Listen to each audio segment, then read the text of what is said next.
Salut les amis et bienvenue en Terre Normande. Merci de nous retrouver sur notre chaîne Évasion et Découverte des 14 de Nathalie et de moi-même. Alors, dans cette vidéo-là, je vais vous présenter les produits que nous avons achetés, notamment contreplaqué.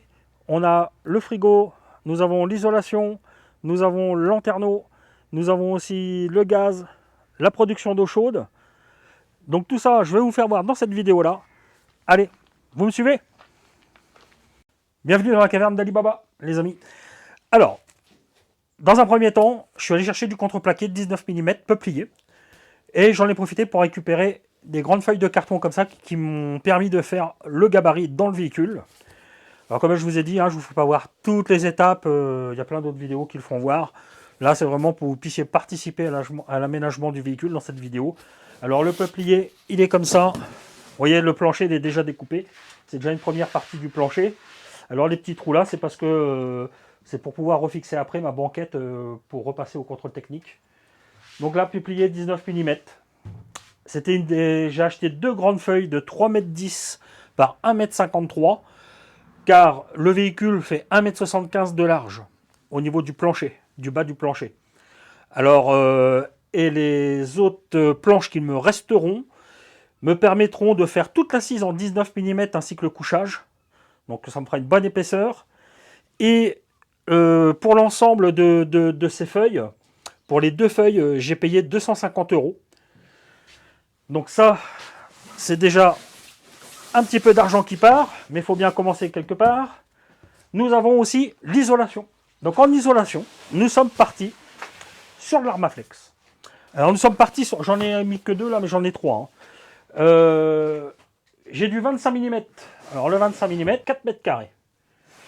Après, là j'ai du 6 mm, c'est pour faire le plancher. Donc là j'ai 15 mètres carrés. Ça me servira à faire le plancher, plus les montants du véhicule. Le 25 mm, il se présente comme ça. Et j'ai aussi du 19, pardon, j'ai oublié. J'ai le 19 mm pour me faire les parois du véhicule. Le 19 mm fait 6 mètres carrés. Ça, c'est du 25. Vous voyez, ça va. Ça, c'est du 25 mm. Donc, vous voyez, il est auto-adhésif. C'est de l'Armaflex AF, anti-condensation. Là, après, il y a juste la petite pellicule à enlever. Et vous trouvez tout de suite, une fois que la pellicule est enlevée, vous le plaquez. Et ça colle aussitôt sur les parois du véhicule. Avant ça, il va falloir que je nettoie mon véhicule à l'acétone sur les parois, de façon à bien dégraisser la caisse métallique qu'il y a dans le véhicule. Donc le prix de l'Armaflex. Donc j'ai trois cartons. Un carton de 19, un carton en 25 mm et un carton de 6 mm. Je l'ai eu en promo chez H2R. Il y avait aussi moncampingcar.fr où il y en avait, mais chez H2R, il y avait une bonne promo. Donc j'en ai profité. En plus, c'était dispo. Il y en a eu pour 325 € d'isolation. La fenêtre de toit. Alors, on est parti, du coup, sur une fenêtre de pont, exactement. C'est pas un lanterneau, c'est une fenêtre de pont. On trouve ça sur les bateaux. Alors l'intérêt de ces fenêtres de pont, c'est l'encombrement qu'on a en toit, en fin de compte. Ici, vous voyez, on va dépasser que de ça, 2 cm. Ici, nous avons 2 cm. Donc, comme mon toit, il est fait un petit peu en renfoncement par rapport au montant du véhicule, je ne vais pas augmenter la hauteur de mon véhicule. Donc, je suis sûr de rester à 1,99 m de haut. Je suis tranquille. Alors, cette fenêtre de toit, en fin de compte, c'est très simple. Alors, il n'y a pas d'aération dessus, contrairement à des lanterneaux pour les camping-cars. Vous avez les poignées comme ça, vous avez deux poignées, vous ouvrez tout simplement. Voilà. Voilà. Vous voyez, donc, voyez, rien que le cadre, ça c'est ce qui va venir se déposer sur la carrosserie. Vous voyez déjà, ça, c'est pas très épais. Tout ça, c'est en aluminium. Tout est en aluminium. Donc, on retrouve ici deux pattes. Alors, c'est pas des vérins. En fin de compte, vous pouvez mettre n'importe quelle hauteur que vous souhaitez. Vous serrez un petit peu les pattes ici. Et ce qui fait que votre fenêtre reste inclinée comme ça. Alors, faut serrer les deux. Voilà. Ça vous fait quelque chose comme ça. Donc ça, c'est très pratique pour les gens qui ne veulent pas surtout dépasser du toit. Et puis, ça reste discret. Ça nous permet de rester discret. Alors, cette petite fenêtre de pont, c'est la marque Plastimo. Je l'ai eu sur le site Cabesto. Alors, c'est un site qui fait pas mal loisirs et puis bateaux. Hein. Donc, et cette fenêtre de toit, cette fenêtre de pont, pardon, il va falloir la fixer. J'ai pris avec deux tubes de Sika en 295. C'est du 295. C'est ce qui résiste au soleil, aux intempéries et à la pluie. Alors, il faut savoir que là, avec les températures qu'il fait, je ne vais pas pouvoir la poser tout de suite, car la température idéale pour poser ce genre de toit, il faut au moins 12 degrés extérieurs. Hein, là, en ce moment, on est plutôt dans les 4 à 8 degrés. Donc, je ne vais pas la poser tout de suite. Je vais attendre qu'il fasse meilleur. Ça ne va pas m'empêcher de m'avancer. Le prix de l'ensemble du lanterneau, 250 euros. Alors, toutes les fournitures que j'ai achetées, j'ai profité. En ce moment, il y a des promotions. Il y a des promotions, il y a des prix un petit peu voilà, cassés. Donc, j'en ai profité pour acheter ce que j'avais besoin. Alors, on s'est longuement posé la question avec Nathalie pour la production d'eau chaude dans le véhicule. Alors, soit on partait sur un système de production d'eau chaude d'un ballon à gaz, comme nous avons dans le Durban actuellement. Ou alors, on a hésité aussi avec la production d'eau chaude pris sur la température moteur, c'est-à-dire avec le circuit de refroidissement liquide du moteur. Donc après, c'était des montages un petit peu complexes. Et on s'est dit, en fin de compte, donc déjà le ballon, ça prenait de la place. Et pour notre aménagement, comme le véhicule est court, nous sommes en L1H1, je vous rappelle, la dimension intérieure, on a 2,50 m de plancher en longueur. Donc il faut un petit peu minimiser l'ensemble.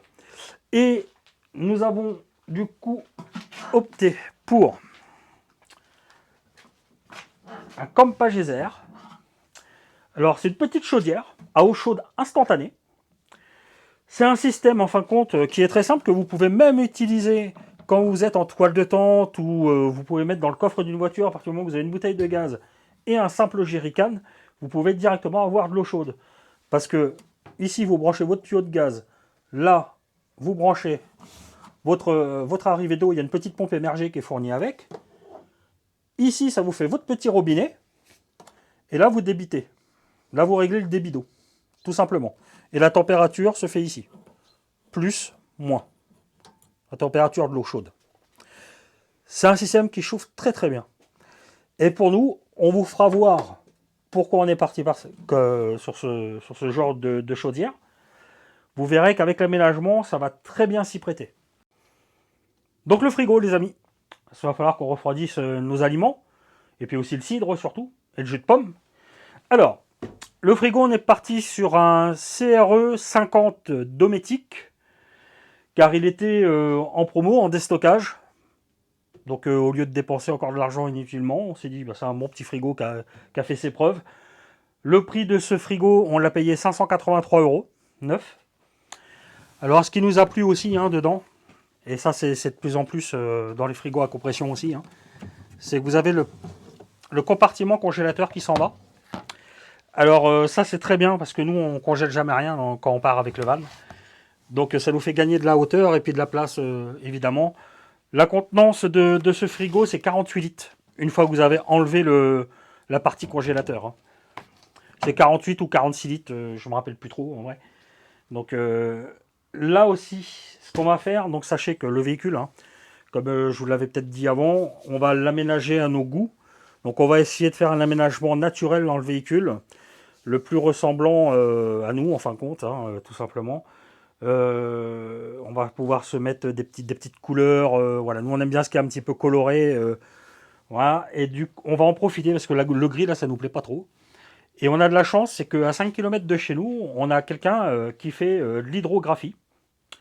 Alors l'hydrographie c'est quoi? C'est qu'on va pouvoir, la plaque là s'enlève en fin de compte, on va pouvoir enlever la plaque et il va nous faire des motifs directement sur la porte. Donc on ira choisir et vous verrez tout de suite, ça va donner un petit cachet très chaleureux dans le véhicule. Le chauffage dans le véhicule, on repart sur un chauffage pris sur le réservoir de gasoil.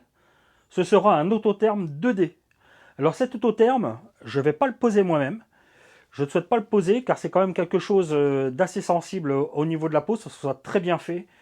Donc cet Autotherm, je l'ai acheté chez Carapace, une entreprise qui est du côté de Nantes, à un prix avec le kit complet. Hein, je vous parle du prix complet, avec les accessoires, les coudes, les pattes de fixation pour mettre en dessous du châssis, 466 euros.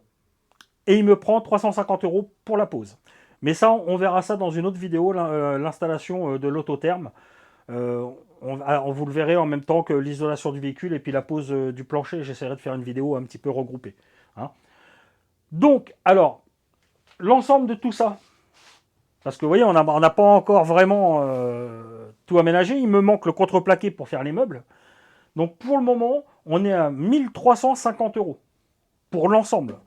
Le bois, frigo, lanterneau, bouteille de gaz, la chaudière et l'Armaflex. Voilà les amis. J'espère que cette vidéo vous a plu. N'hésitez pas à liker, à vous abonner si ce n'est pas déjà fait. Et puis, comme on dit chez nous en Normandie, bougou chété.